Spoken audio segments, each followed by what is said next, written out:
Hello, everyone. Welcome to this webinar on harnessing the power of play-based learning. I am Lisa Grace. I'm just giving everyone a chance to join the webinar today before I introduce our panel. I would love to have everyone, if it's possible, to put in the chat where you're tuning in from, all 44, 45, 48. Okay, I won't be able to count. All of you who are coming in, can you please just pop in the chat where you're joining us from today? And we will start right on the dot of 5 p.m. GST, which is Gulf Standard Time. So if you don't mind putting in the chat where you are joining us from, and the Q&A is also there if you wanted to put it there as well so that we know. So Katie just put that she's from Seoul. If anyone else wants to put where they're joining from, you can put it in the Q&A. Okay, so the Q&A is hi from Pakistan, from Brunei. So you're in the Q&A. Okay, brilliant. So yes, please put it in the Q&A where you are joining us from today. And we will begin our webinar in 3 minutes. So we've got, yes, the chat is not on. I meant Q&A. I said the wrong thing. Q&A is where I would like you to put your place where you're from. So someone's from Jakarta, Indonesia, Bahrain, Mongolia, amazing, Brazil, Abu Dhabi, hello from the UAE, Nigeria, Saudi, Bahrain. Thank you so much for joining our webinar today on play-based learning in association with International Curriculum Association. Dubai, Sharjah. Everyone, can you all see the Q&A? If you can see the Q&A, please do drop in where you are joining us from. Loads of people are in my neck of the woods here in Abu Dhabi. Welcome and thank you for joining us today. We do have people joining us from Singapore, from Saudi Arabia. Yes, Jakarta. Amazing.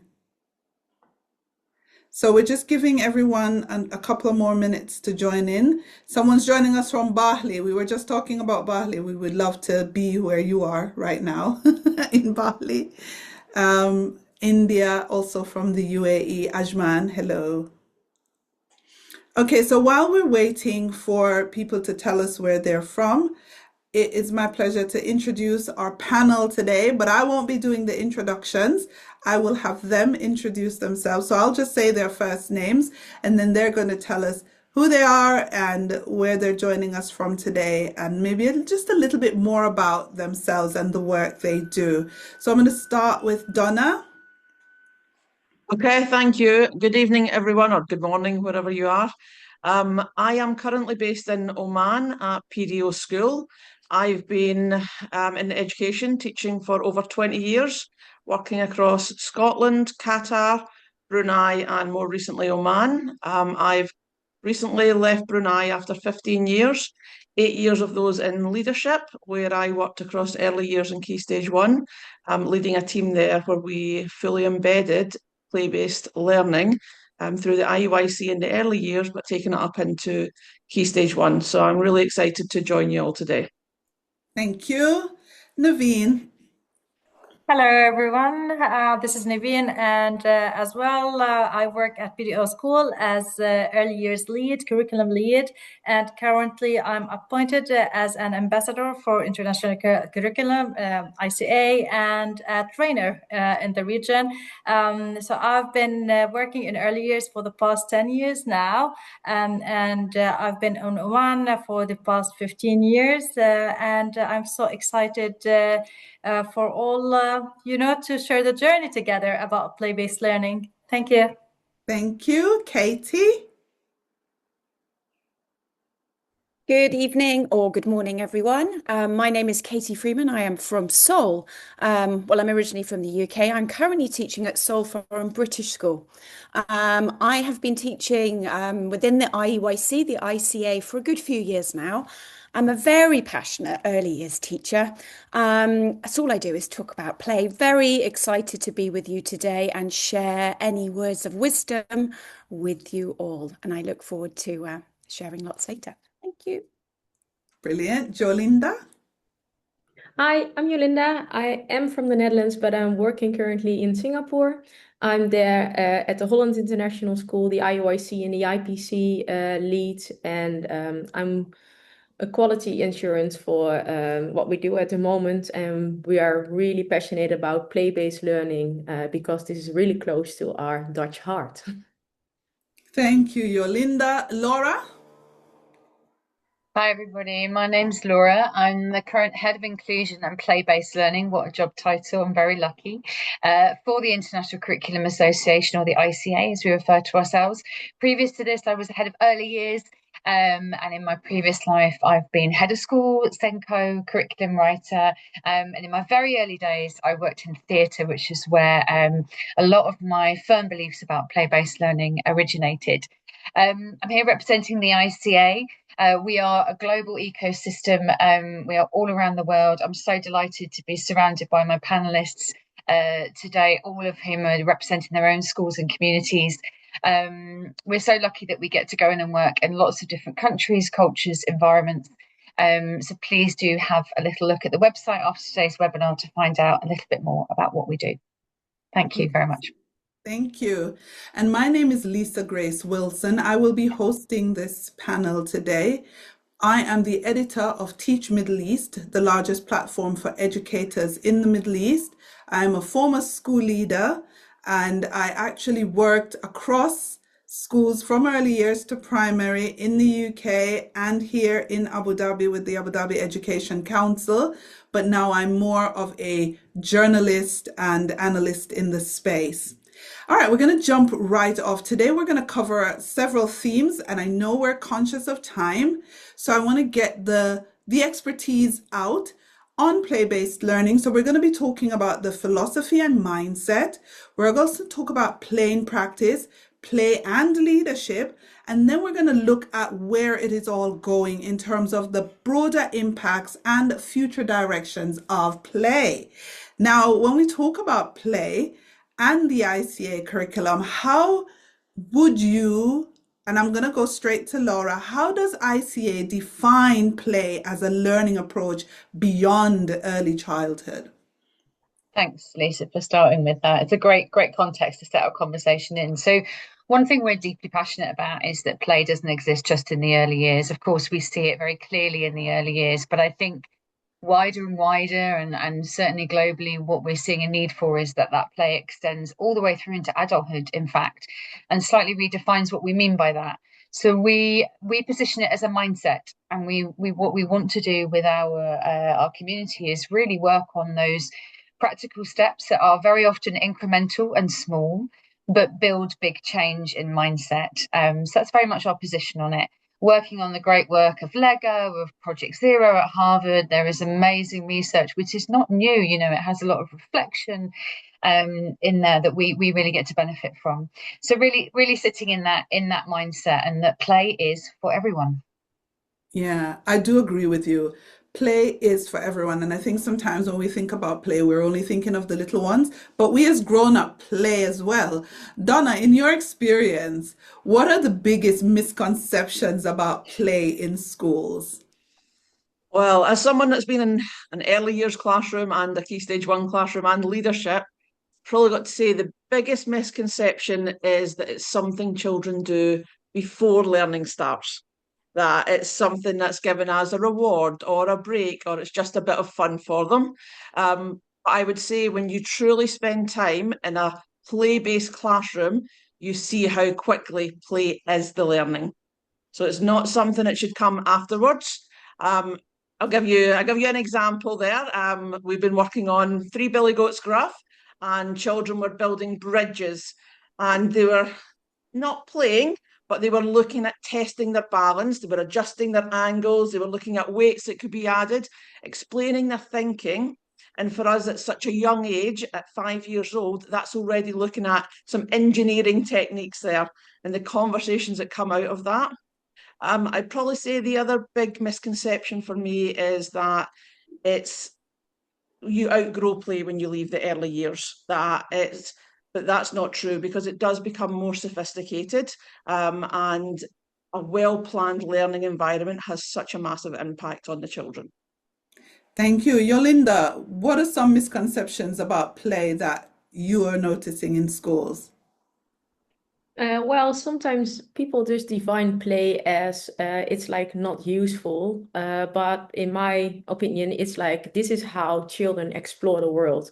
Like this is how they find out about like the real life experiences. They just copy it and try to understand. And this is also how they learn how to cooperate with each other, because we as adults, we can speak the same language, but sometimes even if they can't, they just need like by sharing the same imagination or sharing the same toys or in the role play, they can really find each other and really find like this skills instead of like using language. That's what they do in play.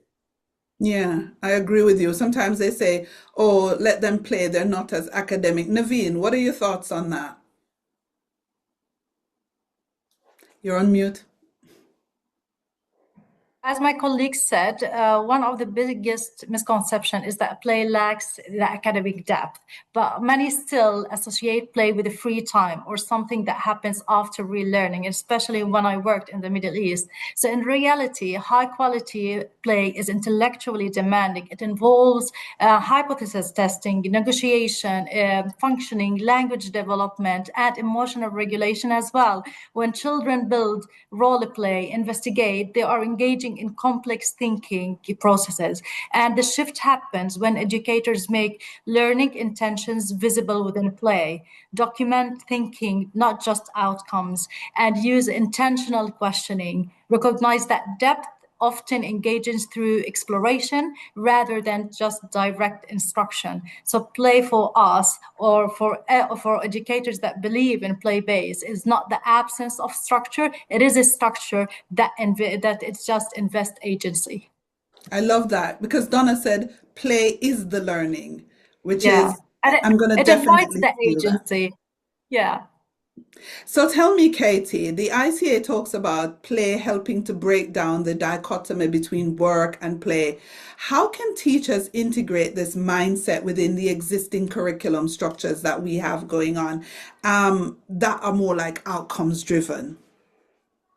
So I think we're in a world where we have different sort of coming from the school that I'm in Seoul. A lot of is academic. People are wanting this academic rigor, and we have a curriculum and we have all these learning outcomes. It's like how can we have the rigor and how can we have the play? How do they come together? And Naveen touched on it just now about being intentional. Within the ICA curriculum, the IUIC, we are really clear with the learning outcomes that we have. They're there. It's a resource. We're very clear about what we want our children to. I don't want to say achieve. I want to say use the word experience. We are talking about giving children the opportunity, and we're not just talking early years, we're talking key stage 1, key stage 2. What do we want them to experience? What are we providing for them to be able to have these experiences, to meet those learning outcomes and learning intentions? So it's about being intentional, and it's about providing opportunities for these children to grow, whether it's through resources, whether it's through conversations, and going along with the curriculum that you have. They combine very easily and much more fun. Yeah, Laura, I wanna throw that at you as well because there is a definite dichotomy there between work and play. How do we break that down? Yeah, we've been doing a lot around the paradox of play over the last year, and that's been a very useful thing to dig into, because that's the perception, and I think thinking of this as a continuum, as a scale, and not as an either or, can be a useful bridge to bring these two together. And there's amazing visuals in both Project Zero and the Lego. I know I referenced them earlier, but as practical steps for teachers and leaders, they've produce excellent visuals for us to have a look at and say, okay, I might be doing something that I perceive to be child-led here, but if I need to go and swing into a formal assessment, that might be more adult-led, but I'm still on this same continuum of play. I don't need to sacrifice my values and my mindset to achieve assessment in whatever form is demanded of me. Because otherwise we find teachers and leaders stuck in a very frustrating space between their own values and what they can see is successful for the children day on day of all ages, and what is required of them at school or government level, whatever that is. We can't necessarily change that, but we can change how we approach it, and we can control our mindset. So I think that coming back to that it's not either or. We don't need to pitch work and play against each other. We can build the bridge. Yeah, and who says that having purposeful play is not work and worthy of the same recognition? Exactly. And actually, as someone that started out their career in a very creative environment, you know, we are, I mean, these are things that sort of Einstein said many years ago, and that, you know, to be truly creative, we actually need very strong scaffolding. We do need boundaries. And that's another big misconception, is that we're not scattering toys like chicken feed and letting children, you know, out into the world. It's very purposeful and intentional. I know Yeah. Naveen has a hand up. I see Naveen up there, but before I get to Naveen, Katie, what are you thinking? I just wanted to say about the mindset and the words that we're using. Work and play, the word work isn't in our vocabulary. It's learning. It's learning and it's a journey. And we learn through play. And that idea of let's go to school to work, we're not going to school to work, we're going to school to learn. True. And that's Naveen. just And I just want to add to this, like educators during play learning based, so they can still map curriculum outcomes into playful provocations. Okay, they can still design open-ended tasks aligned to standards. So working in the Middle East, honestly, you can still use inquiry cycles that begin with a curiosity. You can also treat assessments as documentation of thinking rather than just task completion. So play does not replace outcomes, and on the contrary, it deepens them through engagement, ownership, through sustained thinking. So it's a holistic approach. Yeah, I agree with you. I want to go up to Donna. I know you have something to say, but before you say it, Donna, I want you to also be thinking about, because we're going to talk about play in practice now, because we want to get practical. We now have 256 participants on this webinar live with us. So I'm sure they're here for the examples. So Donna, first, you're going to make your point, but then I want you to share some examples of how play has been intentionally used, especially to enhance deeper thinking in your classroom. Okay, all I was going to say there was the ICA are very good, and they help us understand that it's not the children who separate work and play, it's the adults. So we call it learning or we call it work, but it's the adults that separate that all the time. And when we've got outcomes, we should be thinking about the pathway and how we use play as that pathway to achieve those outcomes, and not seeing it as a separate thing.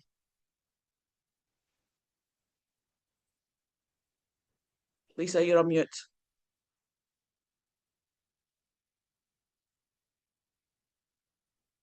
Lisa, you're on mute, sorry. Sorry, I was saying, Sorry. now I want you to share some examples of how play is intentionally used for deeper thinking and problem solving in your classroom experience. Okay, so I can obviously talk about previous and I can talk about current. So we look at how powerful play can be. And as I said there, it's about the outcome. It's about what you want to achieve. So if a recent example is 3D shapes, a worksheet for 5, 6, 7-year-old is not meaningful. However, if you truly sit with those children, sit with shapes, they're building towers, they're building bridges, they're building anything, then the adult coming into that play, it's the questions that you use that will help them to move forward in their thinking, that will help them to understand. Children are at a water tree. Someone walking into that room thinks children are having fun at a water tree. But when you truly talk about a play-based classroom, you've asked the question, which container will fill the fastest? And suddenly the children are having to think about problem solving, they're comparing, they're explaining, it's science. So it's really thinking about how you adapt to your environment and making sure that your environment is purposeful for the children. Yes, thank you so much. Naveen, unmute and tell me what examples have you got for me? So I'll give you a short example about what we have done. So for example, in an ocean inquiry, children designed marine habitats using like loose parts. We use depend a lot on loose parts when we're using play. So what began as construction play developed into discussions and about sustainability, about predator prey, about relationship, who's going to eat what, and so on. So through play, they honestly debated which animals could coexist and tested structural sustainability, and they even revised designs after peer feedback, and then they just kept going and going of what they can add more and more, and the loose parts helps in there because they open that open-ended imaginative word for them, and we started as teachers like asking them to justify the reasons. So the play created space for like dialogue and authentic problem solving. And this is what educators need to understand to live that authentic problem solving, to hear and listen how that critical thinking as well is going in there just within that play. Yeah, I was thinking about what you said in terms of making it so that it's problem solving. Yolinda, what examples have you got for us in terms of play-based being intentionally used to enhance deeper thinking? Well, at the moment we've got like same as Naveen. Also, we explore with the early years all the sustainability options, and this is how we guide them through like to become like global competence learners as well.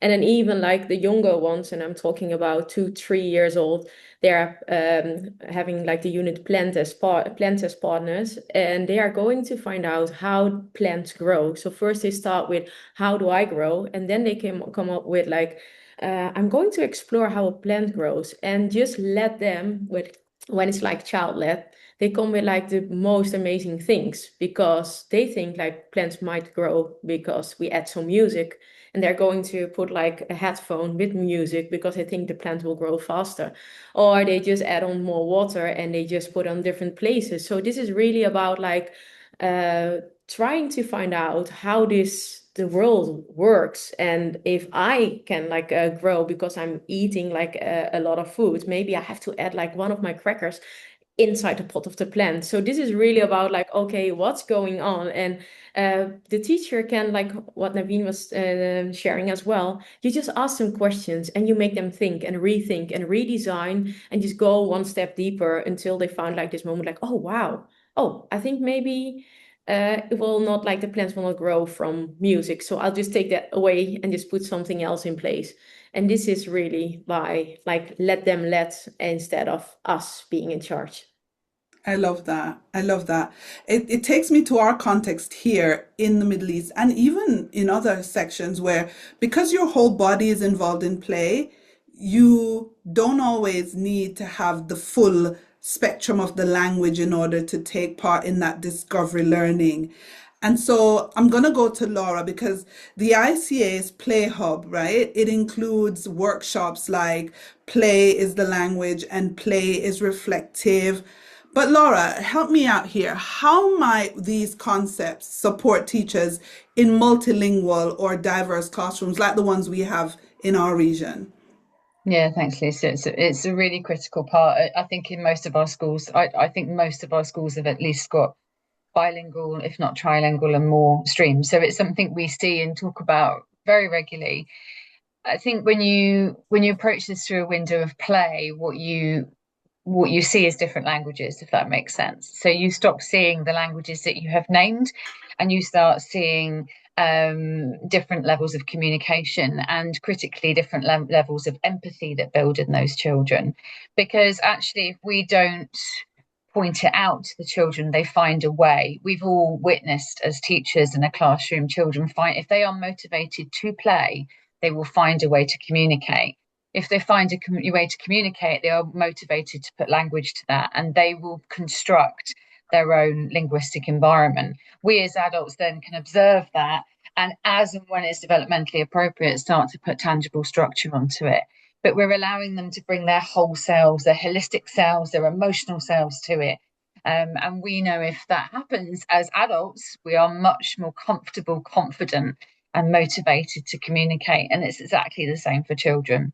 I moved to a country where none of my three children spoke the language, and the way they have learnt the language is through their own forms of play, be that sport, which can be more structured play, but it's still play, all the way through to the more free play that we might see that my younger children had.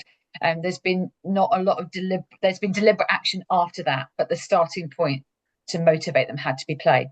So that's the window we come at the multilingualism in the ICA, and the most important and critical part of that is that we keep talking to our schools to see what they're seeing in their individual context, and that feeds into how we keep refreshing what we're advocating for.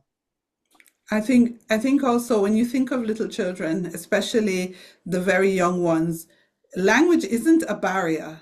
When they're together for play, they find a way to play. They find a way to communicate, whether it's through gestures or, how they move the toys, whatever they do. Naveen, how have you found it in the multilingual context in which you work? So play is the language. It recognizes that communication precedes fluency. And in my context, like, for example, it helps a lot, even the children who had special needs too. As you said, so as you mentioned, through gestures, through narrative, symbolism, and shared experiences. So play is reflective in our classrooms, allows the children to consolidate meaning through drawing, storytelling, and also sometimes through a lot of in the role play area you can see amazing even talks. Some of the children, they don't understand each other, but they can understand the language. And if you want to think about it, actually play is the first language that the child knows. This is the first thing when they is born, isn't it? They just want to bite something or play with something or hear something. So honestly, they didn't need us by that age, right? From the age of 0. So play reduces linguistic barriers. It strengthens belonging and allows identity and cultural to surface naturally. So yeah, so I see that the play is the language itself. Brilliant. So for the people in the audience, if you're taking notes, there are two things we've learned so far. Play is the learning and play is the language. So you might want to drop that in the chat so everyone gets it and remembers it. But I want to go to Katie because I also want to talk about assessment, because we know play is the learning and we know play is the language, but how do we assess the learning when play are both those things? So, Katie, how do we do it? Yeah, so we've got a great question here. I've just been looking on the chat and it's like, what is the teacher's role during the play? I saw that. So actually assessment for us when the children, when watching the children play is actually the best form of assessment. You can give them a worksheet, they can fill in a whatever, trace a line. Watching them play, watching them interact, watching them have communication skills, watching them problem solve, watching them work together. That is where we see where those children are learning, where their strengths are, where I can actually change something, where maybe it's asking a question. But actually a lot of the time it's observing. And then it's, once we've made those observations, it's thinking, what am I now going to do next? I've now noticed that child is really enjoying the bricks. And I've noticed that this little boy is, what can I do as a teacher to facilitate that environment now to encourage that child to make that progress, to maybe use more language skills, to maybe do more problem solving. So in terms of assessment, we're not talking about a test. We are not talking about can they read, that is a part, but of a lot of this, if you can play well, you have great communication, you've got great social skills, and those are the skills that we want our children to have, milepost 1, milepost 2, all the way up, to be able to access this world. So by watching was a long way around talking about that. No, it's good. It's good. It's like your role is to be the fly on the wall and let the children do what they do. Yolinda, what is the assessment piece? How does it come in when we are using play-based learning? Well, I think it's like in the IUIC, we always implement assessment in the learning experiences. So we just plan for it, we create it, like as we have been sharing before. You just create like this perfect learning environment where we just can observe what we would like to see. So by using the learning strands as our guideline, then we just set up a learning environment where you're actually gonna see this, and the kids, they just play. And as Katie mentioned, you can observe it. Sometimes you just sit next to them. But I'm also like this teacher who's taking like quickly pictures, like not that I'm just always going to share this with the parents, but I'm going to share them with my colleague, and then we have like a dialogue about it, like, oh, what do you think is going on up here? Do you think he's in his like next development stage? Or oh wow, this is a wow moment, because before he couldn't like build a stable bridge or whatever, and now he can. Or he's shifting from playing with like with the cars, and now it's like all about the animals. So there is like some movement going on. So this is, sometimes we just share this information with parents in like a portfolio, and I can do this by writing, but I prefer to share this with like a picture, or sometimes a video or a recording. But I just try to do this a bit more like that the children, they won't find out that I'm recording, because otherwise sometimes they just like, ooh, doesn't feel safe, so they're not going to do it anymore. So you have to be like a bit like sneaky, or like prepared for what kind of moment you want to catch. And that really gives us a lot of insight, and also how we have to adjust the learning environment the day after, or how we can bring them like to the next level, next step in their learning journey. Yeah. I do love the fact that you have to be discreet. Donna, what are your thoughts? I was just going to say, when you're new to play-based learning, it is a change of mindset. When you think about the teacher's role in that assessment, that can be difficult. And having gone through that process with staff, standing back and observing can be quite difficult. But what you have to understand, assessment in play, it isn't about stopping the play, it isn't about testing the children to see if they know their numbers, they know their letters. It's about finding opportunities to notice what's going on, to listen, and to really capture those moments. And what you're looking for is the children to invite you into the play, so that you get that opportunity to really ask a well-timed question like, why did you try that? Something that will really involve some deeper thinking from the child. And through that, you'll be able to start seeing what the children are capable of and where their thoughts are taking them to. Yeah. You know how in this region there's such a thing about milestones, and you have to hit certain milestones. But if you are going to hold yourself from intervening and just be an observer, how do you ensure that they're hitting the milestones when they should be hitting them? It's kind of a touchy one. Naveen, what are your thoughts on that? Uh, Unmute and answer. What do you think? How do we keep that going? So I can give you effective strategies over there, like how we can keep that through learning stories, through observations, through photographic documentation, through child-led reflections. All this one help us that we can track, and the play-based should always be on observational and through narrative and evidence informed. Yeah, someone in the questions has such an interesting question. I'm going to veer left and go look at that. It says, how do we ensure play-based environments challenge all learners, including high-achieving children and those who need more structure? I'm going to throw that to Laura because I'm curious to know how we do that. Yeah, it's a great question. Hi, Debbie. I just clocked that as well.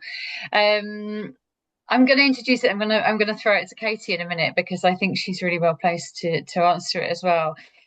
But for me, your environment isn't just one thing. Your environment is responsive. So your environment is responsive to the children in your community and the children in your room. And so that's what's so beautiful about play-based learning is you are looking at your children and your community, and that environment is built from what they need. So we could go somewhere and it's contextual. That play-based environment will look one way, and we could go to a school across the world and it will look completely different. But to those children, that is play and that is appropriate. So when you look at achieving, high achieving children or children that need more structure for whatever reason, you're putting in what you're responding to their need within your environment. And that can quite simply look like, I need a quiet area in my classroom, or I need everything to be at children's height, or I don't, because actually I've got children here for whom that's overwhelming. Certain colours aren't working for my children, for example. Certain things aren't appropriate in my context. Whatever that is, your community, your children. And so to make it appropriate for all children, high achieving, different languages, different multicultural requirements that come in. So again, for me, it's about responding to your community. Is it okay, Lisa, if I throw it to Katie? Because I know she put her finger up straight away. I would love to get I'd love to get Katie's input, and even Donna's if we can, because at the end of the day, everyone is going to say not every child can learn through play, and some kids do need to have that structure, and they're maybe of a higher, I don't know how you even determine higher, but yeah, Katie, Yeah, tell and me. I think that's what I was going to say. When we say high achieving, what do we mean by high achieving? Are we talking about those children who are writing sentence, what are we talking good readers? Are we talking good writers? What do we define as high achievers? I define a high achiever of a child that can communicate, collaborate, work together. And those skills are actually quite hard. You could be the best reader and the best writer in the class, but can you do those skills? Where we're talking about play, for it to run effectively in your classroom, you need to think really, it's organized. Okay, you need to be organized. You need to know the children like structure. When we talk about play, we're not talking about this world of children just everywhere. It's organized. There is structure within this playful environment. It's still child-led, but it's you think about your resources, you think about your environment, the use of role play, letting them have ownership. There can be so much high achieving skills that come through role play. We currently have a weather station. We have a world map. We have the children designed it. Every day they come, they decide, oh, can we have this? Can we have that? It's turned into a Winter Olympics environment at the moment because that's what's out there. We've got bobsleighs going on. It's very much tuning into what motivates them. When you see a child that's a little bit lost, a little bit sort of, find out what it is. What is it that will connect them? Go with their ideas. And before you know it, if they're listened to and their ideas, you can stimulate them in all sorts of ways. It's about being creative. It's about having good resources. And when I say good resources, I don't mean lots of expensive resources. I just mean open-ended resources and being organized and creative in your environment. Yeah, Hope that's Hani Kalani, I think that's a great answer. I think people always think, oh, when you say play, you're just going to come in and go, all right, everybody, run around now. And it's not that. It's not that at all. Hani Kalani, though, in the chat is saying we might create loads of good communicators, but how would you improve their literacy? And I think, Hani, you need to understand that the play can be set up in such a way that it is hitting those literacy targets because they are doing things that will ask them to spell and to write and to sound things out and to put words together in real coherent form. So it's not just about sort of just running around and doing crazy things. Naveen, what are you saying? Unmute and tell me. Yeah, so I will talk an example about writing captions, for example, and even if you have in the role play area, and this is where you have loads of literacy, and then utilities, if you have a kitchen, stories in the reading area, let's write a caption, let's write a letter to your sister, to your mother, let's call your mother. All these tools support the literacy. So if you imagine, let's say a phone, over there, you would be amazed of the conversation that would happen over there between all of them. Just a phone, let alone if you put like kind of a kitchen over there and some accessories in there. It's just amazing of like, for example, what are you dressing, what you are dressing, where are you from, and so on. So it comes from, honestly, from a little tool into a great conversation. And sometimes all what you need as an educator to watch and to learn. And we do learn as educators from them as well. And this is where we become aware of things that we say, okay, let's reflect and get back of what we can do to that area to enhance the literacy in there, or from the vocabulary to reading and so on. And one of them, I find it very useful over there of putting notes and pencils and papers over there. For them, sometimes they just write a note, and some of them I put like a post note over there, and then it's a post box, and then they can just drop their letter, and the next day if they want to add something in it. So all this, it's kind of literacy actually. Yeah, Laura. I was just going to make a practical suggestion around active storytelling for anyone who doesn't know about it, which is a really, it's quite simple in essence, but, bringing stories to life, which motivates children in their literacy, because it encourages that communication through literacy, as all the things Naveen was describing. But just quite simply, when you share a story, make it holistic in whatever way the children are going to respond to, make it come to life, because their motivation then for their own literacy skills is really heightened. And we've all seen examples of those children who are motivated. They want to go to the shops and they want to have their own list, and so they are motivated to write their own list. And that list might not look in our adult perception like the object they want to go and buy, but to them it's hugely meaningful, because that literacy has purpose. And if they can follow through on that, their motivation starts to build, their confidence starts to build, and they see the point in the literacy that is coming into their classroom and into their world, in fact. Yeah, I do agree. Yolinda. Yeah, with like the interactive storytelling, like for example, now we're doing like the Ocean's Treasures unit, and it's we did like the Rainbow Fish book. So the teachers, they played it, so they just did the role play of the whole book. So one teacher was telling the story, and then the kids, they have been copying this like for weeks. So we left all the dress up stuff there, and they've been playing this story out for weeks. And then we put like the books as well in the different play corners, like the areas where the reading corner is. And then we also saw that they were pretending they read the book, because this is where it comes into like the fun, like the passion for reading as well. And I think that's also one of the most important things to start like to kick off like literacy, because you just want the kids to feel that they can do it, and also that they see like, oh, reading is fun, I can do it myself, I can copy the teacher, they've been playing it out, and then this like really learning is coming in. And even then the story of the book, by repetition after repetition, comes to life. So then if we just make a connection to like the social emotional skills, then it's like, hey, you're acting like the rainbow fish now, you better share with me. So it's also like the socially emotionally learning strand comes in, and that's like the power of play and combining all of this, connecting in what you do every day. Yeah, I think someone is go on, Donna. Before I go, I need to just get a query from Laura. Sorry, I was just going to say on that, I know we've just talked about the teachers being the observer, the teacher standing back, but what you have to understand is the teacher has a role in this, because the children are not going to get this vocabulary, they're not going to make this progress unless we are role models for them. We have to insert ourselves into play. We have to be role modeling that play. We have to be giving them that vocabulary. We have to be shopping in their shops and playing puppets and role playing, everything Yolinda's just said. As the adult, you need to be modeling it, and you need to be engaged in that play with them to help them move forward. And that is how you improve their literacy and their oracy, because you're modeling it and you're expecting them to mirror that back to you, which is super, super important. Laura, someone's just put in the chat, what's the difference between gamification and this play-based learning approach?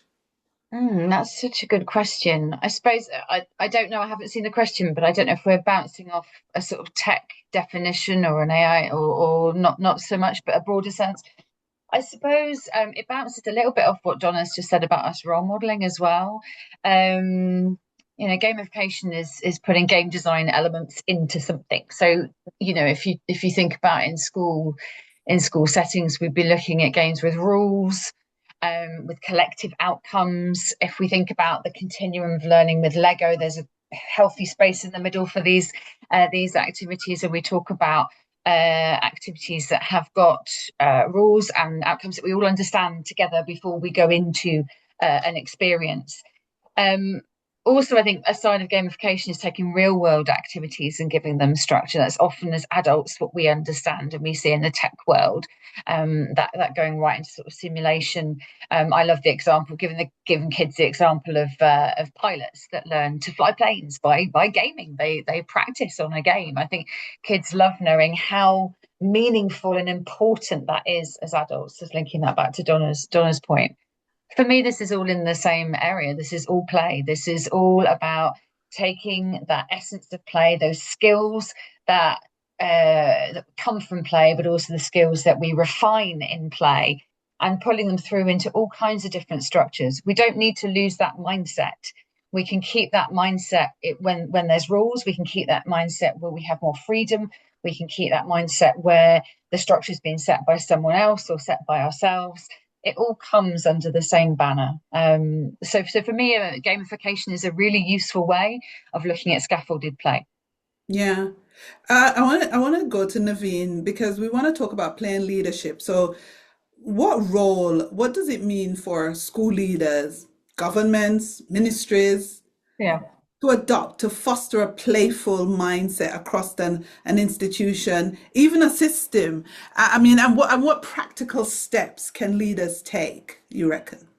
So for leaders, fostering a playful mindset means valuing curiosity, means experimentation, means psychological safety, which is very important for adults as well as for the children. And for practical steps, that includes professional learning focused on play, and as well protecting time for exploratory learning. Just let them explore, for aligning policy with development research as well, and for encouraging teacher-led inquiry and innovation.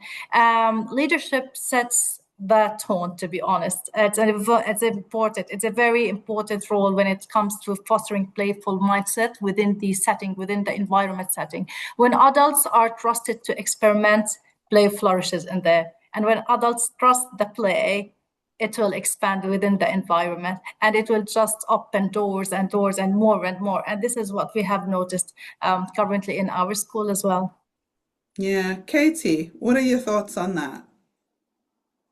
Yeah, I think we have to have leaders. Our leaders they have to advocate it for us. They have to believe in it. If they're on board, they are the ones that will bring those parents on board, as well as us teachers. We do play a big part of these children's lives, but we need the confidence of the SLT. We need that we have a learning policy at our school. We have a learning policy for early years. It's there. We've discussed it. We've spent time. What does play look like at our school? How is it defined? And we've done that with all of our leaders so that they can, when we're talking to parents, when we're having admissions, when our families are coming around, it comes from them as well as it coming from us. Trust is huge. We need our teachers to be trusted. We need support in terms of our environment, having that, listen to your teacher. What is it she's asking for, or he? Why are they wanting these particular resources? We just need advocacy, we need support and trust, really. And I think once you've got that, you can build an amazing environment. There's so much research out there. The research out there, and it's huge. And look at the happy children. Yeah, those children that are playing, having fun, that's what it's all about. It's interesting because you'll see the photos on the school brochures of kids playing and happy children, but normally it's left to the head of early years to fight that battle. So we want it to be right across the school, where it is an ethos in the school. Donna, what kind of mindset should leaders have when we're talking about having that play-based learning implemented? Yeah, so on the back of everything that's just been said there, leaders do really need to embrace it. Leaders need to embrace that change. They need to be part of the play.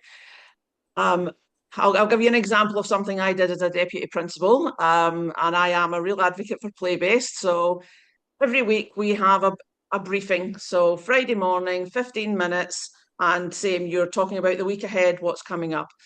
So I changed that to bring in 5 minutes of play-based for the staff. Now, that looks different. And every week we might have a Kahoot. It might be related to health and safety or safeguarding. We played Chinese whispers. We played come in and pick a shape, join your group, have a task. It lasted 3 to 5 minutes. You need to be willing to be involved in that play. You need to show it. You need to lead it. When you go on a learning walk, you're not just checking the classrooms. You're not just seeing what does it look like. You're truly going in and you're noticing that problem solving.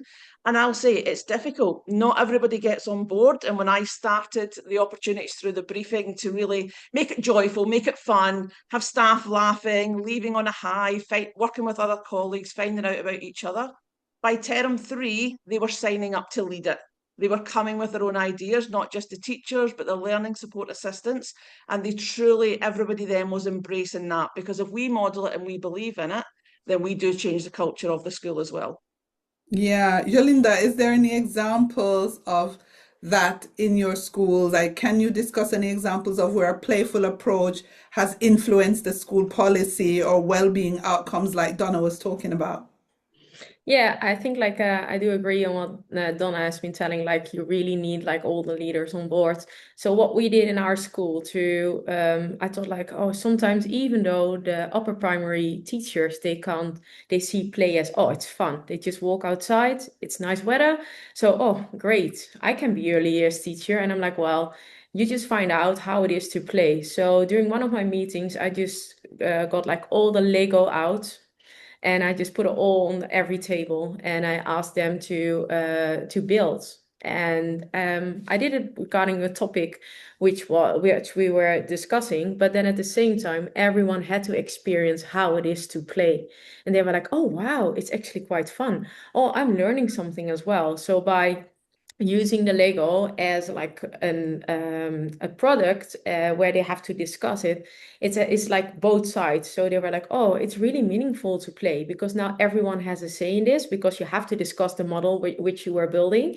And it really gives everyone an insight of like how important it is to play, even for us, like what Donna is mentioning, like for us as educators, sometimes you just lose this sparkle. And I think it's our mission to bring it back as well. And not only for young children, but like for everyone in our school to show how important it is to play.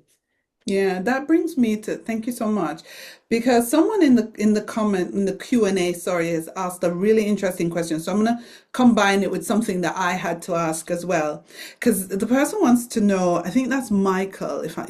Michael Toquero. He says, is there an age where play-based learning becomes less effective?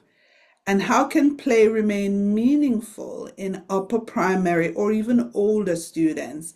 And I want to combine that question with what are some of the challenges that leaders face when advocating that play-based learning in exam-oriented systems?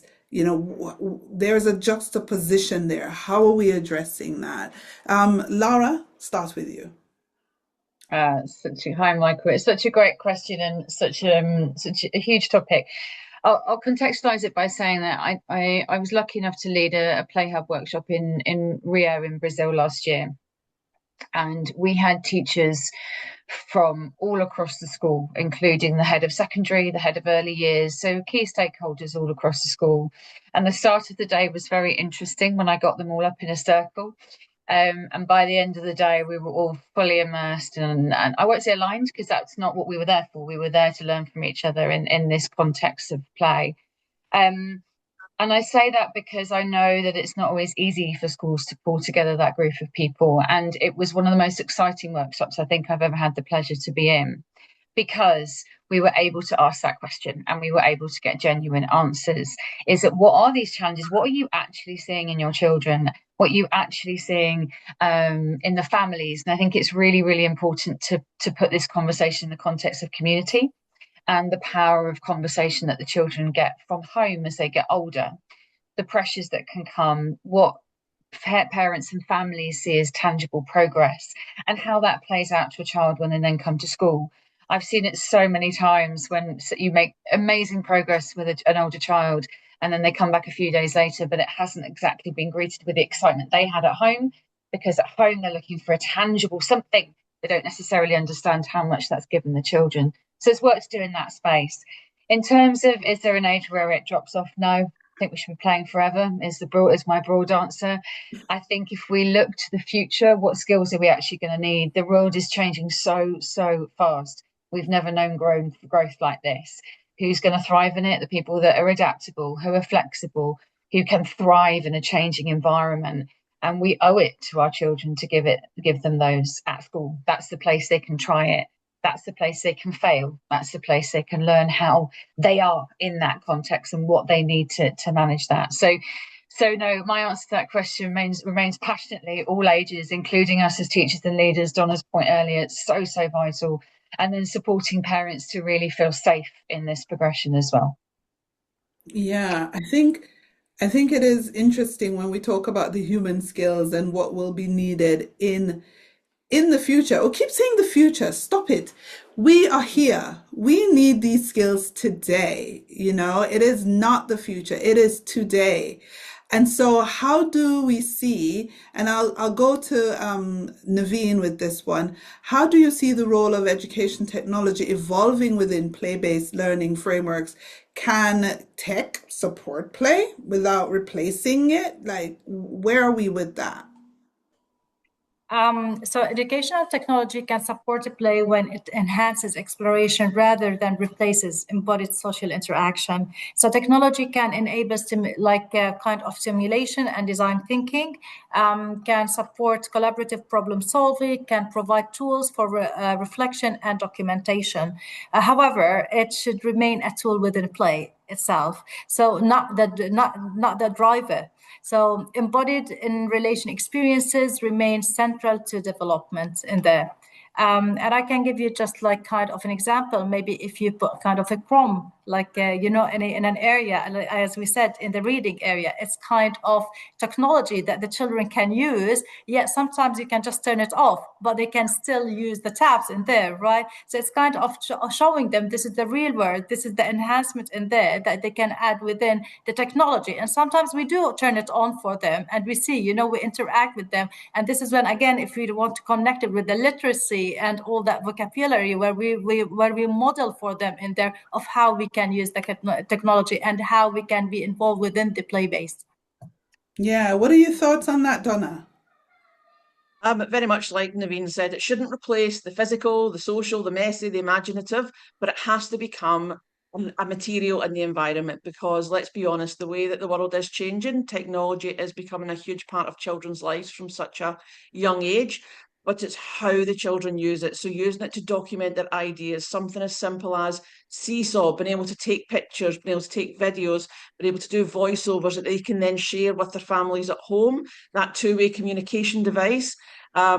We can use it, obviously, as I think Naveen just said, through the role play, being able to use an app like Stop Motion, where the children can use their puppets, they can use a small world, they've told stories. Well, they can then go and put that story to a stop motion and share that.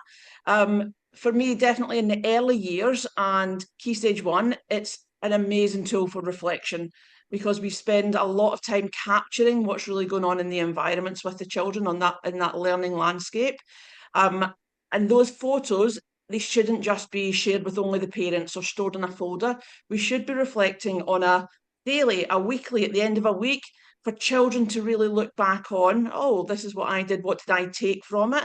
And again, the children can use that at home, where parents then, in their home language, they can be sharing what they did. But we also need to follow the children's lead as well. We can use it to deepen inquiry when we're looking at maps, when we're looking at the world around us. We can use digital microscopes out in the environment with the children. So it really needs to go hand in hand. Yeah. So yes, Yolinda. Yes, I do agree on that as well. And I think it's also like a great opportunity to create a learning link back home because sometimes, especially like our younger learners, they find it really hard to remember what they did at home. So if we share like pictures, but also pictures from their own household or what they are like, for example, the unit celebrations is really about like, what do you celebrate? So we create like a Padlet out of it and we ask the parents to send pictures to the Padlet. So, and in class, we just show it to the children. Hey, is this you? Are you celebrating your birthday? Oh, this is Thanksgiving. Hey, you are celebrating Diwali. Can you maybe explain a bit more? And then by like taking this from home into the classroom via like the technology, you see like the kids say they really feel like proud because this is who they are. This is from their own background. And then you've got like the learning link from home to school, but also from school back to home, because the parents, they have to talk to their children, like, what kind of photo do you want to add on the Padlet? So it works both sides, and it has got like everyone involved in the learning journey. And that's also something we really like as educators. Fantastic. So we still have a lot of us here with a lot of you guys here with us on the webinar, which is fantastic. I am very, very pleased to see that. I've got one last question for the panel before I open for maybe one or two questions. And this one, I want you to get out your little crystal balls and help me. Where do you see the practice of play-based learning heading in the next 5 years? Especially now that we get into this post-pandemic big time AI world. So I'm going to go all the way around my panel and you give me your little predictions. Is that all right? Let me start at the top with Donna and then go to Naveen, Katie, Laura, and then Yolinda. Okay, I see it, and I hope I see it moving from something that's just associated with early years. So something that will shape a whole school culture. Brilliant. So for post-pandemic, there is increased recognition of the importance of well-being, resilience, and relation learning. In the next 5 years, we are likely to see greater integration of social emotional learning within a play therapy as well, hybrid models blending inquiry, play, and technology, stronger research to practice alignment as well increased leadership, maybe leadership developmentally informed the practice of how we can enhance it more, reflective, more about the play-based learning. And play-based learning, I can see, is not a trend. It reflects how humans learn most effectively through curiosity, connection, and exploration. Great. Katie? I'm hoping that play goes, like Donna said, it's not seen as early years, but I'm also hoping it slows. Play becomes part of our environment where actually we're slowing down a little bit. We're not having to turn out test after test. How are our children achieving that whole shift? This is how we have those skills, our core values, our cooperation, collaboration, those personal skills where things are slowing down and we're just enjoying things and learning those important skills that we're going to need and that we use every day. Yeah. Yolinda, let me go to you before I go to Laura.